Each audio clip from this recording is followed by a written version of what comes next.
Hello everyone, good morning. I am Bhusari Vishwas, lecturer from Pravara Medical Trust, College of Pharmacy. My subject is hospital and clinical pharmacy. So friends, previous some lecture we discuss about store purchases and inventory controls. Today we are going to discuss control on a purchase. Today we are going to discuss the topic controls on a purchases, then economic order quantity, purchase timing or a recorder point, its formula, then testing of raw material.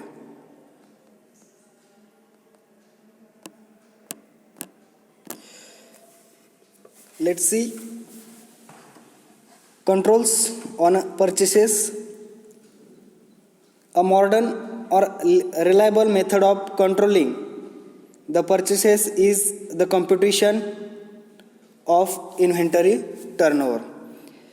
विद्यार्थी मित्रांनो, मागील गेले 1 ते 2 lecture पासून आपण जे store purchases आणि inventory control हा जो चॅप्टर आहे त्या चॅप्टर मधील आज जो पॉइंट डिस्कस करणार आहोत त्यामध्ये स्टोअर परचेस जे स्टोअर परचेस करणार आहोत आपण त्याचं कंट्रोलिंग कशा प्रकारे केलं पाहिजे किंवा कंट्रोल्स ऑन परचेसेस हा पॉइंट त्यामधील आपण आजच्या लेक्चरमध्ये स्टडी करणार आहोत. मग कंट्रोल ऑन परचेसेस मध्ये काय, त्यामध्ये a modern and reliable method of controlling the purchases is the computation. आणि जे कंट्रोलिंगची मेथड आहे त्याच्यामध्ये मॉडर्न आणि रिलायबल मेथड जर आपण पाहायची ठरलं तर त्या ठिकाणी कम्प्युटेशन ऑफ इन्व्हेंटरी टर्नओव्हर ही एक त्यामधील मॉडर्न मेथड आहे. त्याच्यामध्ये नेक्स्ट पॉईंट आहे the inventory turnover rate represent the average number of times inventory is sold. आणि इन्व्हेंटरी टर्नओव्हर रेट काय रिप्रेझेंट करण्याचं काम करतो तर जो average number of times inventory sold झालेली आहे त्या ठिकाणी त्याचं काम त्या ठिकाणी इन्व्हेंटरी टर्नओव्हर रेट रिप्रेझेंट करण्याचं त्या ठिकाणी केलं जातं. Replace during the given period. In general high turnover rate indicate that merchandise is selling well relative to the average amount of inventory kept in stock. The next, it may due to small volume purchasing which indicates a failure to take advantage of the maximum quantity discount.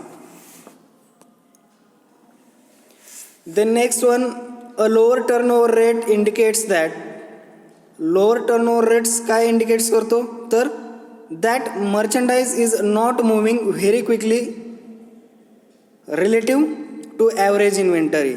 That is means काय तर large purchase of slow moving items. That is large purchase of slow moving items and duplication of stock resulting in a dead inventory. जर low turnover rate indicates असेल किंवा त्या ठिकाणी काय असेल, मर्चंडाईज जो असेल, जो कोणी मर्चंडाईज असेल तो काय करत नसेल, it is not moving very quickly relative to the average inventory. That is the large purchase of slow moving items and duplication of stock resulting in a dead inventory. Then a turnover of 4 to 6 times a year is considered as a satisfactory. त्यामध्ये जो turnover आहे 4 to 6 time इयरमध्ये कसा पाहिजे, कसा consider केलेला पाहिजे तर ॲज अ सॅटिस्फॅक्टरी त्या ठिकाणी असणं गरजेचं आहे.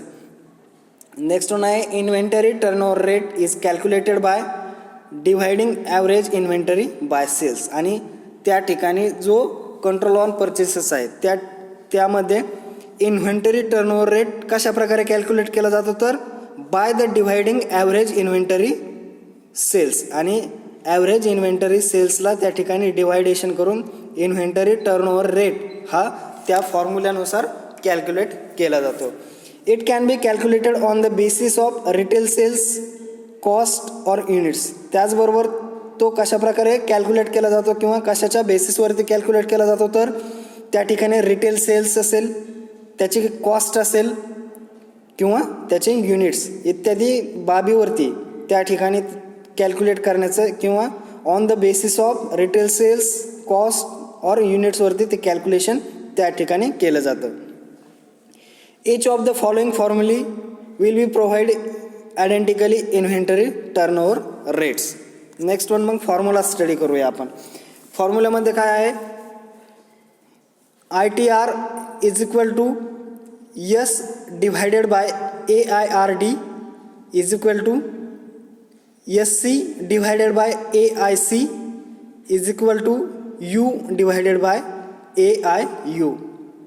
मीन्स ITR बरोबर S भागिले AIRD is equal to SC भागिले AIC is equal to U भागिले AIU. मीन्स ITR म्हणजे काय, ITR म्हणजे inventory turnover rate.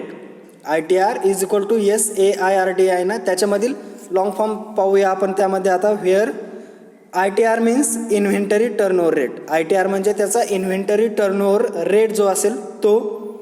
Yes means net sales, त्याचे सेल्स किती झाले त्या ठिकाणी, S means net sales. Then SC means sales at cost. SC means sales at cost or cost of good sold. तुमचं good किती सोल्ड झालं त्याची कॉस्ट, तुमचं जे प्रोडक्ट असतील ते प्रोडक्ट किती कशा प्रकारे सोल्ड झाले त्याची किंमत, त्याची cost. SC means sales at cost किंवा cost of good solds. Then next one U म्हणजे काय, तर नंबर ऑफ युनिट्स सोल्ड्स. तुम्ही किती नंबर युनिट्स त्या ठिकाणी सोल्ड्स केलेले आहेत, विकलेले आहेत, त्या ठिकाणी number of units solds. Then next one आहे AIRD. नेक्स्ट वन आहे AIRD average inventory in retail dollars. त्या ठिकाणी त्याचा लॉंग फॉर्म काय आहे, average inventory in retail dollars. Then next one आहे AIC. नेक्स्ट वन आहे AIC. त्या ठिकाणी त्याचा लॉंग फॉर्म आहे average inventory at a cost. त्याचा लॉंग फॉर्म काय आहे, average inventory at a cost. Then next one आहे AIU. नेक्स्ट वन आहे AIU average inventory in units. मग कॅल्क्युलेशन कशा प्रकारे केलं गेलं त्यांनी की inventory turnover rate is equal to net sales. तुमचा नेट सेल्स काय असेल ते, इन्व्हेंटरी टर्नओव्हर रेट कशा प्रकारे काढला जातो, तर inventory turnover rate is equal to तुमचा जो नेट सेल्स सेलिंग जेवढी झालेली असेल त्याचा net sales divided by average inventory in retail dollars. Divided by average inventory in retail dollars is equal to SC sales at a cost divided by average inventory at a cost is equal to number of units solds divided by average inventory in units. हा जो formula आहे त्या फॉर्म्युल्याच्या साहाय्याने आपण त्या ठिकाणी control on purchases calculate करू शकतो.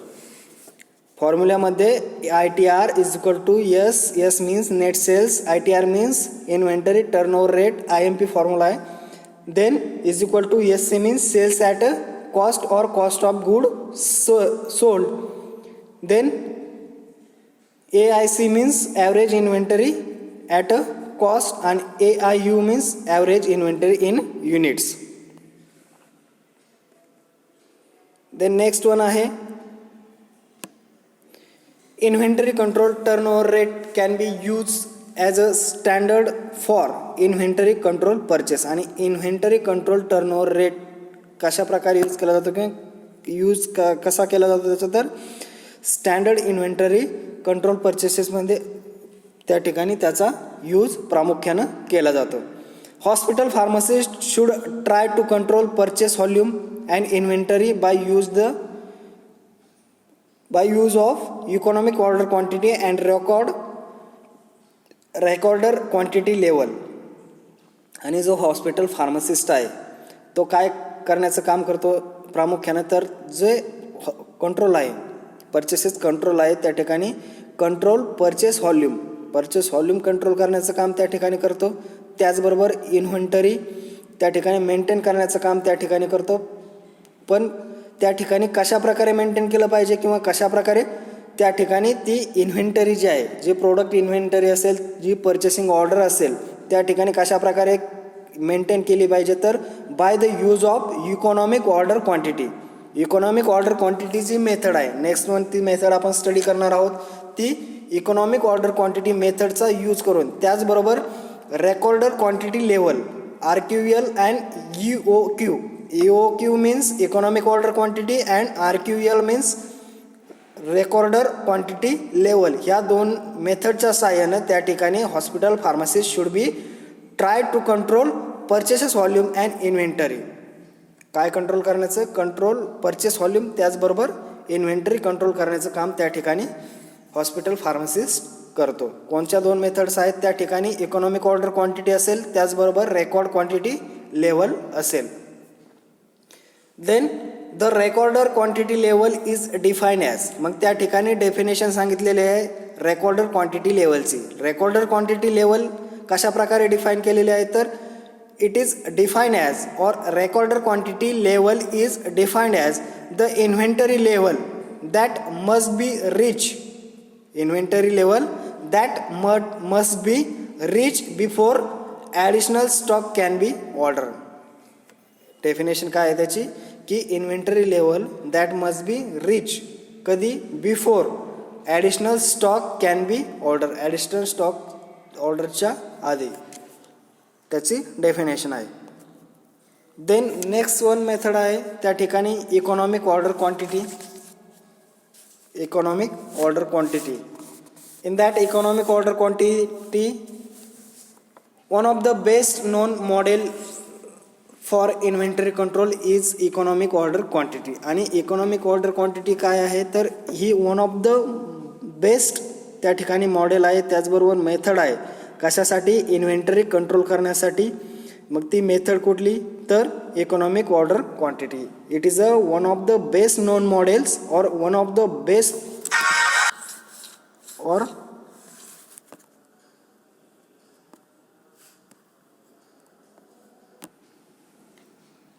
or one of the best known models for inventory control is the economic order quantity. The purpose of this model is to answer two important questions. त्याचे purpose काय आहे mainly, तर first purpose आहे when should an item can be recorded resulting in procurement cost. then second purpose आहे what quantity should be order. आणि तुम्ही कोणत्या प्रकारची किंवा क्वांटिटी किती, कोणत्या प्रकारची क्वांटिटी त्या ठिकाणी ऑर्डर केलेली आहे. रिझल्टिंग इन कॅरिंग बाय और रिझल्टिंग इन कॅरिंग और holding cost. thus this model can be used to determine how much inventory needs to be carried to meet demand. आणि त्या ठिकाणी हे मॉडेल कशासाठी यूज केलं जातं मेनली इकॉनॉमिक ऑर्डर क्वांटिटी, तर काय डिटरमाइन करण्यासाठी की हाऊ मच इन्व्हेंटरी नीड, तुम्हाला हाऊ मच किती इन्व्हेंटरीची गरज आहे, त्याचबरोबर carried to meet demand. Then next one आहे procurement cost include cost of making, requisition, writing order, receiving and inspecting goods, completing the purchase transaction and maintaining the inventory records. Then these costs are normally fixed regardless of the size of the order.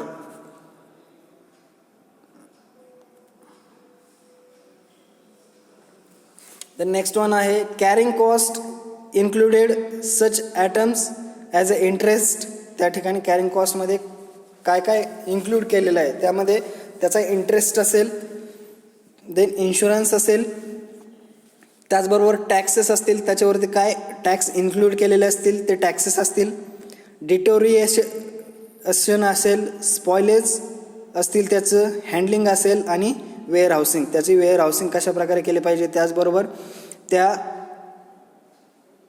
जो product आहे किंवा purchasing ऑर्डरमध्ये जो काही तुम्ही order केलेला असेल त्याची हँडलिंग कशा प्रकारे केली पाहिजे, त्याचे टॅक्स, त्याचा इन्शुरन्स, त्याचा त्या ठिकाणी इंटरेस्ट इत्यादी बाबीचा त्या ठिकाणी कॅरिंग कॉस्ट जी असेल त्याच्यामध्ये समावेश केलेला असतो. Carrying cost include such items as a interest, insurance, taxes, then deterioration, then spoilage, then handling and warehousing. Because a significant portion of pharmacy's working capital is tied up in inventory, a small reduction in inventory investment may result in a significant increases in working capital and reduce the amount of money needed to borrow. Even if a pharmacy does not borrow to finance its inventory, it would advantageous to reduce the inventory levels since the money can be invested elsewhere. Then the formula for calculating EOQ means economic order quantity. Main formula आहे त्या ठिकाणी तो कशा प्रकारे economic order quantity calculation केलं गेलं पाहिजे. Then EOQ is equal to under square root EOQ is equal to under square root 2 into D into PC divided by ICC into UC. Here D means काय आता त्या ठिकाणी तर annual demand in युनिटमध्ये तुमची ॲन्युअल डिमांड जेवढी असेल ती, त्याचबरोबर PC means cost to place in order. PC means procurement cost असंही त्या ठिकाणी म्हटलं जातं त्या ठिकाणी, त्याचबरोबर cost to place one order असंही त्या ठिकाणी संबोधलं जातं. देन ICCचं लॉंग फॉर्म काय आहे त्या ठिकाणी inventory carrying cost as percent of unit cost, त्यालाच as percent of unit cost पण आपण म्हणू शकतो, त्याचबरोबर इन्व्हेंटरी कॉस्ट कॅरिंग कॉस्ट त्या ठिकाणी आपण म्हणू शकतो. देन नेक्स्ट वन आहे UC युनिट कॉस्ट. UCचं लॉंग फॉर्म काय आहे युनिट कॉस्ट. मग फॉर्म्युला काय आहे economic order quantity is equal to under root 2 into annual demand into procurement cost divided by inventory carrying cost divided by into unit cost. Annual demand into 2 into annual demand into procurement cost divided by inventory carrying cost into unit cost हा त्याचा formula आहे. The EOQ economic order quantity model is based on following assumption. आणि जे economic order quantity model असेल ते कशावरती depend आहे किंवा it is based on following assumption. त्या ठिकाणी फर्स्ट ॲझम्पशन आहे त्या ठिकाणी the annual usages of particular items of inventory. Then next one आहे the rate of uses of inventory does not vary over time, हे त्याचं सेकंड assumption आहे. Then third आहे order place, third one आहे order place replenish the inventory are received at exactly the point in the time when inventory is zero, हे त्याचे third assumption आहेत. This assumption greatly reduce the usefulness of EOQ formula. आणि हे कशा प्रकारे reduce केले जातात तर this assumption greatly reduce the usefulness of EOQ formula. EOQ means the economic order quantity formula use करून त्या ठिकाणी हे जे 3 assumption आहेत ते आपण रिड्यूस करू शकतो. The useful features of this model is a determination of a basic optimal recorder quantity that the pharmacy manager may adjust the according his personal knowledge of demand fluctuation and delivery delays etc.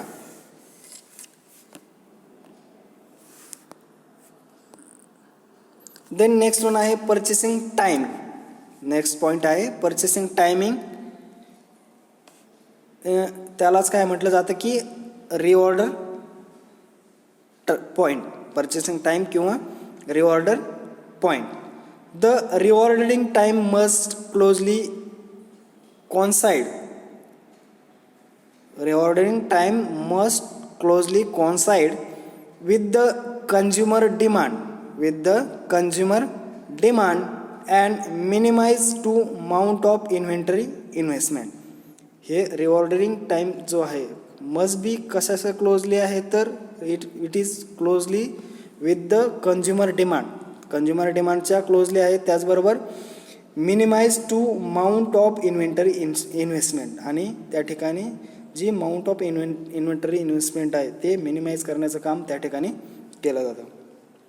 It means to establish stock level at which new order must be place. आणि त्या ठिकाणी काय establish करण्याचं काम केलं जातं तर stock level, त्याचबरोबर new order must be place. The stock level are called as reorder point. आणि स्टॉक लेवलला काय म्हटलं जातं की रिऑर्डर पॉईंट त्या ठिकाणी म्हटलं जातं.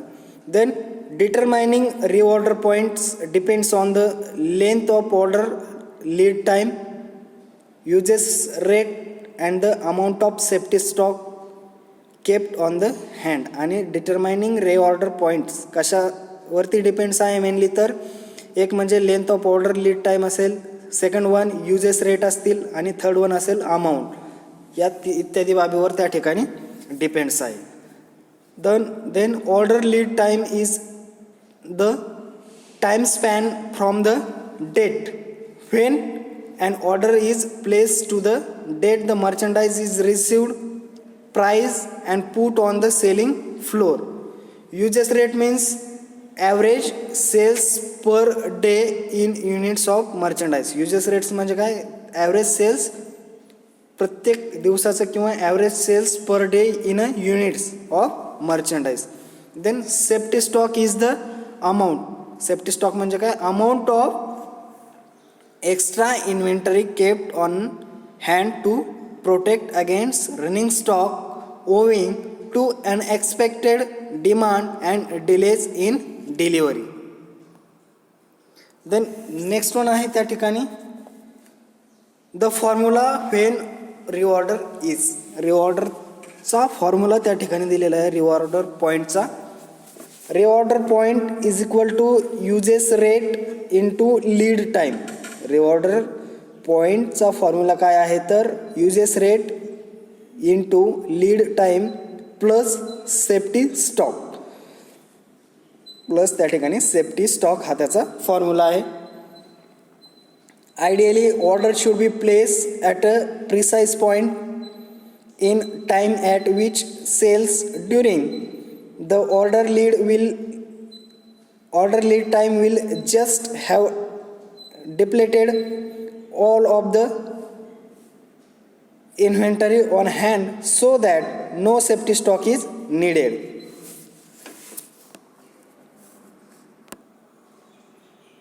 Thank you friends.